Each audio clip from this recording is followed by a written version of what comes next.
लेकिन चाइना से जुड़ा यह सवाल आप लोगों के दिमाग में चाइना की छवि को थोड़ा और धूमिल करेगा।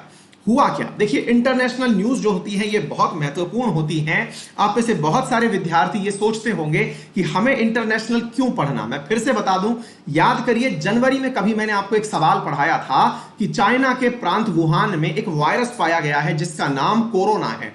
ये उस समय भी एक वायरस था, आज पूरा देश जो है इस कोरोना से जूझ रहा है। दुनिया में जो घटा उसका परिणाम भारत पर क्या होगा ये तभी आप जान पाएंगे जब दुनिया पर आपकी पैनी नजर बनी हुई है। आज ताइवान में क्या हो रहा है, आप सोचेंगे कि अपने क्या बहुत दूर हो रहा है ये घटना। नहीं साथियों, यदि ताइवान में युद्ध की परिस्थितियां जनरेट होती हैं तो आपको भी युद्ध में पार्टिसिपेट करना पड़ेगा, क्योंकि आपकी सुरक्षा के लिए और ऑलरेडी बहुत सारे देशों ने आपके साथ टाई अप किया हुआ है। तो ये सारी बातें हैं, वैश्विक परिदृश्य समझना जरूरी है। दिन दिन में जो परिवर्तन हो रहे हैं वो सब समझने बहुत जरूरी है कि क्या चल रहा है दुनियादारी में। तो चलिए इसी के साथ में दुनियादारी का ये वाला काम भी हम समझते हैं। मेरे प्यारे साथियों, ब्रूसियोलिसिस नामक एक हाल ही में बैक्टीरिया आउटब्रेक हुआ है चाइना में। अब आप पूछेंगे सर ब्रूसियोलिसिस, ये तो नाम सुना सुना सा लग रहा है। हाँ जी बिल्कुल सुना हुआ है, ब्रूसेला नाम से आप इसे जानते हैं, ब्रूसेला नाम से आप इसे जानते हैं, माल्टा फीवर के नाम से आप इसे जानते हैं। ब्रूसेला कह दीजिए या माल्टा फीवर के नाम से आप इसे जानते हैं, याद करिए आपको यदि याद आ जाए तो। अच्छा चलिए मैं आपको एक हिंट देता हूं, दुनिया का सबसे बड़ा वैक्सीनेशन प्रोग्राम किस देश में शुरू किया गया, उसका नाम बता दीजिए और जल्दी से उस देश का नाम बताइए। तब तक के लिए मैं आपको कुछ आगे वाली जानकारियां दे रहा हूं। मेरे प्यारे साथियों, इसे माल्टा फीवर के नाम से जानते हैं या मेडिटरेनियन फीवर के नाम से भी जानते हैं। जल्दी से आप मुझे अपनी ये सवाल का आंसर दे दीजिए। मैंने आपसे सवाल क्या पूछा, दुनिया का सबसे बड़ा पशुओं को दिया जाने वाला वैक्सीनेशन प्रोग्राम कहां शुरू किया गया और उसका नाम क्या था, शीघ्र बता दीजिए और मैं आप लोगों को आगे वाली जानकारी देता हूं। मेरे प्यारे साथियों, बात कर रहे हैं हम ब्रूसियोलिसिस की। ये चाइना के अंदर आउटब्रेक हो गया है। चाइना में कहां हुआ, चलिए मैं आपको बताता हूं। मेरे प्यारे साथियों, चाइना का एक राज्य है जिसका नाम है गांसू। मेरे प्यारे साथियों, धांसू तो आपने सुने ही हैं, अपने इसका नाम है राज्य का घांसू, और घांसू राज्य की राजधानी है लांजाऊ। अब भाई साहब, इसमें मेरा कोई कंट्रीब्यूशन नहीं है कि मैंने इनका नामकरण किया हो, ऐसा नहीं है, ठीक है ना। ये इनके नामकरण है, घांसू इनका नाम है, लांजू इनका नाम है, याद कर लीजिएगा। तो घांजू नामक जो प्रांत है उसकी राजधानी है लांजू। वहां पर क्या हुआ मेरे प्यारे साथियों, मंगलवार के दिन यह सूचना प्रकाशित होती है, किसके द्वारा, अथॉरिटीज जो हैं, यानी कि जो यहां इस राज्य के जो प्रशासक हैं उनके द्वारा ये बात पता चलती है कि यहां पर बड़ी संख्या में लोग बीमार हो गए हैं। और कितने लोग बीमार हुए, आंकड़े तो याद नहीं रखने, लेकिन हाँ इससे आपको यह पता चल जाता है कि बात की गंभीरता कितनी है। जी हाँ बिल्कुल मेरे प्यारे साथियों, राधे श्याम जी का आंसर आ चुका है। राधे श्याम है, अर्जुन है और राम प्रताप है, विक्रम है, विकास है, सभी का आंसर सही है मेरे प्यारे साथियों। विकास खरा, बिल्कुल इंडिया में दुनिया का सबसे बड़ा जो वैक्सीनेशन प्रोग्राम है वो शुरू हुआ। बहुत बढ़िया। हाँ, एक विद्यार्थी ने तो इतना तक भी बता दिया कि वो कौन सी जगह शुरू हुआ, अभिषेक गोयल ने यह बता दिया कि वो मथुरा से शुरू हुआ था। बहुत बढ़िया। चलिए ये भी बता दीजिए कि वो कौन सी बीमारी के लिए था, जल्दी से बता दीजिए। हाँ जी, मुंह खोरा। अच्छा, और कोई, रशिया नहीं है भाई, इसमें जो लोग रशिया आंसर लिख रहे हैं बिल्कुल सही है मेरे प्यारे साथियों। बिल्कुल मैं आपको यहां पर बताना चाहूंगा कि ये इंडिया में शुरू हुआ था, फुट एंड माउथ डिजीज। किसी ने भी इसका आंसर नहीं दिया, मैं इंतजार कर रहा था। मैं आपको बता दूं मेरे प्यारे साथियों, अगर याद हो तो पशुओं में होने वाली बीमारी है, कौन सी है, foot and mouth disease, FMD, याद करिएगा, खुरपका मुंह पका disease, foot and mouth. Foot बोले तो खुर, पैर जो होते हैं पेपर उसके, जानवर के, और माउथ यानी कि मुंह, डिजीज, FMD डिजीज कहलाती है। प्लस मैंने ये बात इसीलिए पूछी कि भारत में जो वैक्सीनेशन प्रोग्राम शुरू किया गया है वो ना केवल इसके लिए अपितु ब्रूसेला के लिए भी था। ध्यान से सुनिएगा मेरे प्यारे साथियों, भारत में जो वैक्सीनेशन ड्राइव शुरू किया गया है, दुनिया का सबसे बड़ा वैक्सीनेशन ड्राइव, यानी कि सबसे ज्यादा बड़ी संख्या में अगर किन्हीं जानवरों को इंजेक्शन लगाए जाएंगे तो 3 बीमारियों के लिए लगाए जाएंगे, खुरपका, मुंह पका और ब्रूसेला। ये है वो ब्रूसेला जिसका इंजेक्शन भारत अपने पशुओं को दे रहा है।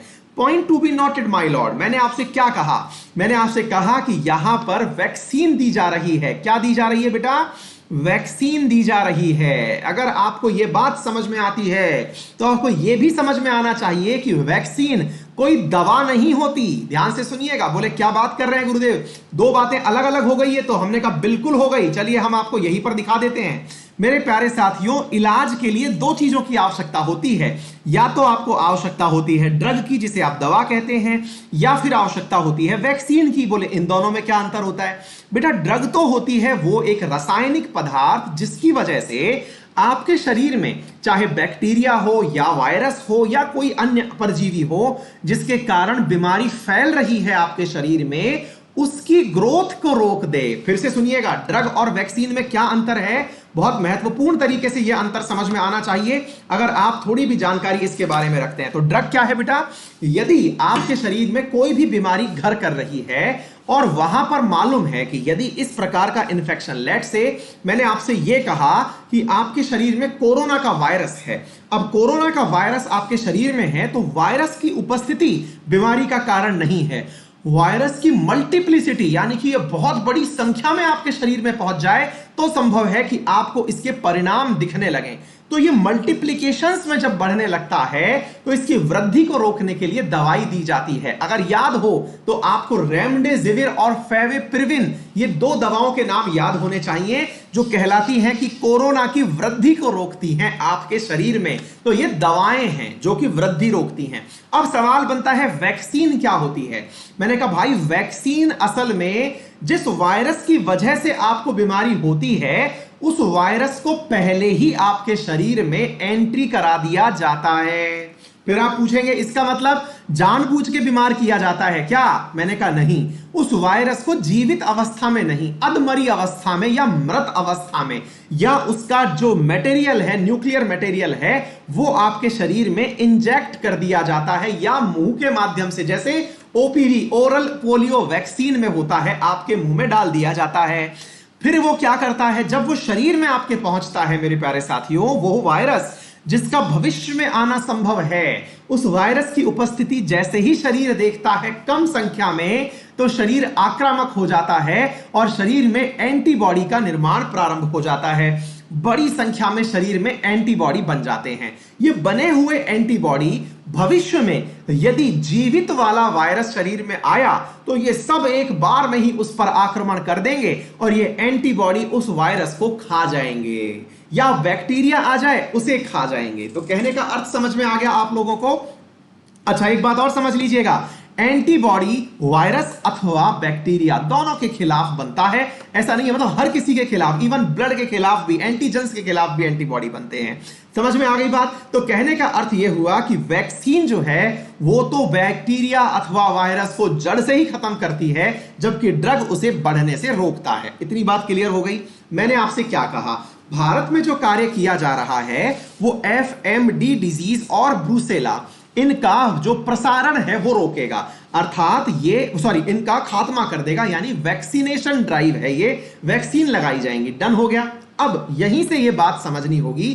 फिर आपके मन में एक सवाल बनेगा, बोले सर एक बात बताइए, फिर ये बनती कैसे हैं? आपके मन में थोड़ी सी क्यूरोसिटी आएगी, जो होता है ना चंचल मन जो सवाल करता है, आपके मन में सवाल आएगा सर इतने सारे बैक्टीरिया और वायरसेस भरे कैसे जाएंगे उस वैक्सीन में, मारे कैसे जाएंगे सर? तो मेरे प्यारे साथियों उसके लिए लेबोरेटरी होती हैं जो कि बायोफार्मास्यूटिकल कंपनी कहलाती हैं। अब ध्यान से सुनिएगा, दो प्रकार की कंपनियां होती हैं, दवा बनाने वाली दो प्रकार की कंपनियां होती हैं, एक फार्मास्यूटिकल कंपनी, एक बायोफार्मास्यूटिकल कंपनी। बोले इनमें क्या अंतर है? सामान्यतया तो इन सबको ही फार्मास्यूटिकल कंपनी के नाम से बोला जाता है, दवा निर्माता बोला जाता है, लेकिन जो रासायनिक पदार्थ बनाती हूं वो तो फार्मास्यूटिकल, और जो जीवित पदार्थों से दवा बनाती हो या वैक्सीन बनाती हो, जैसे भारत के अंदर बायोकॉन है, याद कर लीजिएगा मजूमदार जी की, किरण मजूमदार जी की जो बायोकॉन इंडिया है वो बायोफार्मास्यूटिकल कंपनी है एक प्रकार से, ठीक है ना। बायोटेक कंपनियां कहलाती हैं ये, जिसमें कि जीवाणु, बैक्टीरिया, अब जैसे सीरम इंस्टीट्यूट ऑफ इंडिया है अब वो बायोफार्मा कंपनी कहलाएगी। जैसे क्या बोलते हैं भारत बायोटेक है आपकी, वो भी मेरे प्यारे साथियों बायोफार्मास्यूटिकल, क्योंकि ये वायरस से दवा बना रही हैं। समझ में आ गई? जायडस कैडिला ले लीजिए, स्पुतनिक 5 ले लीजिए, ये सब बनाने वाली कंपनियां क्या कहलाई? बायोफार्मास्यूटिकल कहलाई। इतनी बात समझ में आ गई? तो अब ध्यान से सुनिए, दिमाग में एक जैसे बचपन में क्यूरोसिटी आती थी ना, अरे सर, अगर बाई चांस ऐसा हो गया कि ये बायो फार्मास्यूटिकल कंपनी है, दवा बना रही है और दवा बनाते बनाते इसके हाथ से सर वो सिरिंज गिर गई तो क्या होगा? हाँ भाई, वही हुआ यहां पर भी। चाइना की एक लेबोरेटरी में यहां पर यही काम हुआ कि ब्रूसेला का वायरस बनाते समय, अब वायरस तो बैक्टीरिया तो बनाना ही था ना भाई, क्योंकि अल्टीमेटली इंजेक्शन लगाना है, वो गिर गया लास्ट ईयर मेरे प्यारे साथियों, वो गिर गया और वो स्प्रेड कर गया। मेरे प्यारे साथियों, ये कहां हुआ? जोंगमू की लॉन्जू में हुआ। ये जोंगमू ये रहा मेरे प्यारे साथियों, यहां पर लॉन्जू जो है यहां पर हुआ मेरे प्यारे साथियों, और लॉन्जू बायोलॉजिकल फार्मास्यूटिकल फैक्ट्री थी जहां पर ये काम हुआ। यानी कि ये बनाने वाला जो बैक्टीरिया था ये फैल गया, और ये कब फैला? जुलाई से अगस्त तक फैलता गया, और ये फैलता गया, पूरी तरह से प्रशासन मुस्तैद हो गया, और मुस्तैद होकर के इस ब्रूसेला बैक्टीरिया को रोकने की रोकथाम में लग गया। हालांकि ये जो दवा है ये किसके काम आती है? एनिमल्स के काम आती है, लेकिन इसके बारे में ये पता चला कि इसको मारने के लिए जो फैला, अब फैल गया तो सैनिटाइजेशन का उपयोग किया गया, सैनिटाइजर्स डाले गए, लेकिन पता चला कि जो सैनिटाइजर्स डाले गए थे वो एक्सपायर्ड डेट के थे। यानी कि जैसे आप लोगों को सैनिटाइजर दिया जाता है ना कि इसको लगा लो बैक्टीरिया मर जाएगा, वायरस मर जाएगा, इस कंपनी ने मेरे प्यारे साथियों इस ब्रूसेला को खत्म करने के लिए जो वैक्सीन फैली थी उसको हटाने के लिए जो डिसइंफेक्टेंट और सैनिटाइजर यूज किए वो आउट ऑफ डेट थे, यानी एक्सपायर्ड थे। ऐसी स्थिति में मेरे प्यारे साथियों उन सब के मिलने से, किन किन के मिलने से मेरे प्यारे साथियों, जो आपने कई बार आपने देखा होगा, आप लोग अपने हाथ में इन दिनों बहुत ज्यादा सैनिटाइजर का उपयोग लेते होंगे। सैनिटाइजर थोड़ी देर में गायब हो जाता है, क्यों? क्योंकि वो हवा बन जाता है, इवोपरेट हो जाता है। मेरे प्यारे साथियों, ये आउट ऑफ डेट वो थे, अब इनको उपयोग किया तो वो हवा में उड़ गए। कौन उड़ गए? भाई साहब, बैक्टीरिया साथ में बैठ के उड़ गया, और साथ में बैठ के उड़ गया। जो बीमारी जानवरों को होनी चाहिए थी वो इंसानों को हो गई। मेरे प्यारे साथियों, ये बीमारी जो जानवरों को होनी चाहिए थी ये हवा में घुल गई, और कंटेमिनेटेड जो वेस्ट गैस थी, कौन सी वाली वेस्ट गैस? बेटा जो हाथ पे दवा लगाई थी ना उसके साथ जो उड़ करके गई, वो जानवर अपने साथ में बैक्टीरिया लेके चली गई और वो हवा में चली गई, हवा में फैलने लगी, और फैलते फैलते फरवरी के अंदर मेरे प्यारे साथियों हालत ये हो गई कि लोगों को इसके प्रभाव दिखने प्रारंभ हो गए। जब फरवरी में लोगों को इसके प्रभाव दिखने प्रारंभ हो गए तो फैक्ट्री ने पब्लिकली आकर के माफी मांगी कि हमसे गलती हो गई और हमें पनिश किया जाए, और इसके लिए मेरे प्यारे साथियों इसे पनिशमेंट दिया गया। इसके 8 लोगों को इस चीज के लिए जिम्मेदार ठहराया गया और उन्हें पनिशमेंट दिया गया। लेकिन करें क्या जनाब? ये बात तो अब बैक्टीरिया तो फैल गया, अब रोके कैसे? रोकते रोकते तो समय आ गया आपका सितंबर, जिस समय 29,000 सैंपल लिए गए हैं मेरे प्यारे साथियों, सॉरी 21,000 सैंपल लिए गए हैं, जिसमें से 3245 लोगों को यह बीमारी हो चुकी है, माल्टा फीवर हो चुका है। फिर आप पूछेंगे तो सर क्या यह भी कोरोना की तरह एक व्यक्ति से दूसरे व्यक्ति में फैलता है क्या? तो आंसर है मेरे प्यारे साथियों कि यह एक अच्छी बात है कि यह व्यक्ति से व्यक्ति में नहीं फैलता, यानी कि man to man, human to human transfer नहीं होता। अगर ऐसा होता तो फिर से एक नई बीमारी आपके सामने आ जाती। दूसरी बात आप पूछेंगे कि सर इस बीमारी का प्रभाव क्या पड़ता है, यानी कि ये जानवर से इंसान में आती है तो ये जूनोटिक डिजीज हुई ना। हमने कहा भाई डायरेक्ट इंसान नामक जानवर में ये आ गई तो आपको दवा बीमारी लग गई, और जहां तक वो हवा फैली वहां तक वो बीमारी जाएगी। तो ऐसी स्थिति में फिर सवाल बना कि सर इसके लक्षण क्या हैं। मैंने कहा भाई इसमें सर दर्द होना, मसल्स का दुखना, तेज फीवर का आना, कई बार व्यक्ति गश खा के गिर पड़ता है, ऐसे फीचर्स इस बीमारी के अंदर दिखाई देते हैं, माल्टा फीवर के अंदर आते हैं। सर तो फिर एक बात बताइए, क्या इसकी वजह से कोई व्यक्ति मर भी जाता है क्या? मैंने कहा भाई इसकी फैटेलिटी रेट इतनी ज्यादा नहीं है, जहां कोरोना की 1.5 है तो इसकी इतनी ज्यादा नहीं है, इसके वजह से मरना अभी तक नोटिस नहीं किया गया है। तो मैंने आपको इस पूरी न्यूज को जहां से ये शुरू हुई, जिस कारण से हुई, क्या उसका उपयोग है, ये एक एक करके बहुत अच्छे से सारी बातें समझाई। अगर आपको ये बातें समझ के अच्छा लगा, कुछ नया सीखा, तो कृपया करके सेशन शेयर कर दीजिए अपने सभी मित्रों के साथ में। आप अपनी तरफ से जो मुझे थैंक यू बोलते हैं उसके रूप में आप इस सेशन को शेयर कर दीजिए, आपकी तरफ से ये बहुत बड़ा कंट्रीब्यूशन होगा। अब मैं आपको एक और अल्टीमेट न्यूज सिखाने जा रहा हूं जिसकी वजह से आप